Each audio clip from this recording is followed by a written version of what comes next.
था और उनका मानना था कि जब आबो हवा स्वच्छ होगी तो वहां निवास करने वाले व्यक्तियों का तन स्वस्थ होगा, तन स्वस्थ होगा तो मन स्वस्थ होगा, और जब ये तीनों चीज स्वस्थ होंगी कि वातावरण स्वस्थ है, व्यक्ति का तन स्वस्थ है,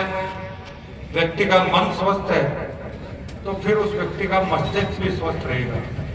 और जब ये चारों चीज एक साथ होंगी तो फिर उस व्यक्ति के दिलो दिमाग में कभी भी नकारात्मक विचार नहीं आएंगे। सदैव उसके मन मस्तिष्क में सकारात्मक विचारों का प्रवाह होता रहेगा। इसलिए पहली बार स्वच्छ भारत की परिसंकल्पना 1977 में जनता पार्टी के शासनकाल के समय आई थी। उस समय आम लोगों ने इसकी बड़ी खिल्ली उड़ाई थी और उसके बाद आने वाली सरकारों ने इसको ज्यादा ध्यान नहीं दिया। उसके बाद 2014 में जब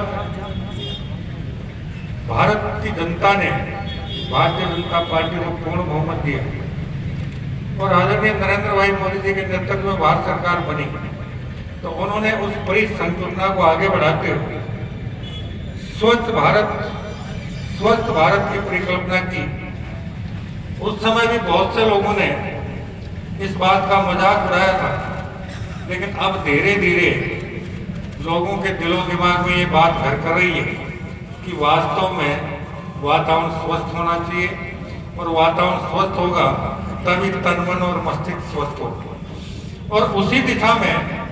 उन्होंने स्वस्थ भारत अभियान की शुरुआत की और उनका मूल मंत्र था कि शहरों की आवश्यकताओं में भविष्य में शहर को पर्यावरण अनुकूल बनाने की दिशा में ऐसे काम किए जाए कि वहाँ सीवरेज का, ड्रेनेज का माकूल व्यवस्था हो, चारों तरफ साफ सफाई हो, वातावरण स्वस्थ हो। और उसी के अंतर्गत ये कार्यक्रम शुरू हुआ, जिसमें आज अपने श्रीमाधोपुर में पहले चरण का शुभारंभ होने जा रहा है।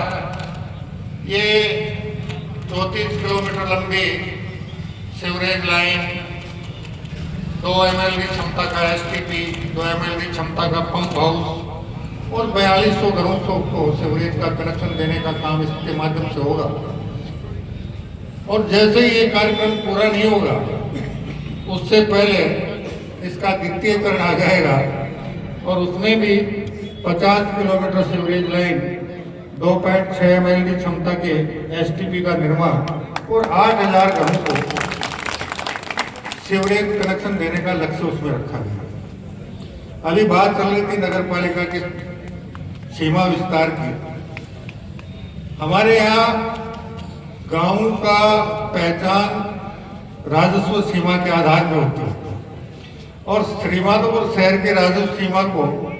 2 भागों में विभक्त किया गया। जो मूल आबादी थी वो श्रीमाधोपुर शहर हो गया और राजस्व का बाकी हिस्सा था जिसमें ढाणियां थी वो श्रीमाधोपुर ग्रामीण के नाम से पहचानी जाने लगी, जबकि राजस्व रिकॉर्ड में कहीं भी ये अंतर नहीं है कि श्रीमाधोपुर शहर और श्रीमाधोपुर ग्रामीण नाम के 2 राजस्व ग्राम। दूसरा, हांसपुर का खनीपुरा इसलिए लेना पड़ा क्योंकि श्रीमाधोपुर शहर के आसपास जितनी सरकारी भूमियां थी वो सारी की सारी आज की तारीख में कहीं भी कोई खाली जगह नहीं है। शहर का विस्तार होना है,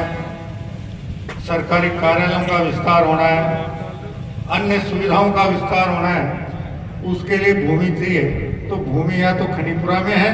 और यह श्रीमाधोपुर ग्रामीण क्षेत्र में है। इसलिए इन दोनों को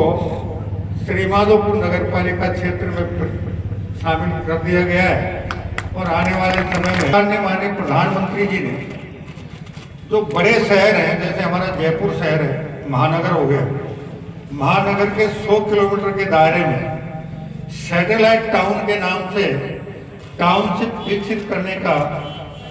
निर्णय लिया है और उसकी एक कार्य योजना बनी है। उसमें भी आपका श्रीमाधोपुर और आपका अजीतगढ़, आपका रिंगस आपका खाटू श्याम जी को हमने शामिल करने का प्रस्ताव तैयार करके स्वीकृत कर दिया है। जैसे ही वो परियोजना लागू होगी, ये सैटेलाइट टाउन की सुविधाएं भी आपके यहाँ इस तीसरे चरण में हमारे इसी 2023 से 2028 के कालखंड में शुरू हो जाएगी। इसके अलावा जैसा प्रदेश की जनता ने दिसंबर 2023 में भारतीय जनता पार्टी को अपना मत रूपी भरपूर आशीर्वाद दिया और आदरणीय प्रधानमंत्री नरेंद्र मोदी जी के मार्गदर्शन में हमारे भारतीय जनता पार्टी की सरकार बनी, माननीय भजनलाल जी शर्मा को मुख्यमंत्री बनाया गया और मुख्यमंत्री बनने के बाद पिछले 1 साल में राजस्थान के विकास के लिए जिस तेजी के साथ काम होना शुरू हुआ है, सामान्यतः ऐसा पिछले 70 साल के कालखंड में कभी नहीं हो पाया। हमारी वर्षों से लंबित 2 महत्वपूर्ण परियोजनाएं जो पेयजल और सिंचाई से संबंधित थी, एक हमारा नर्मदा का जल था जो राज्य के 21 जिलों तक आना था, जिसमें कुछ हिस्सा पीने के पानी में के जल के रूप में काम आना था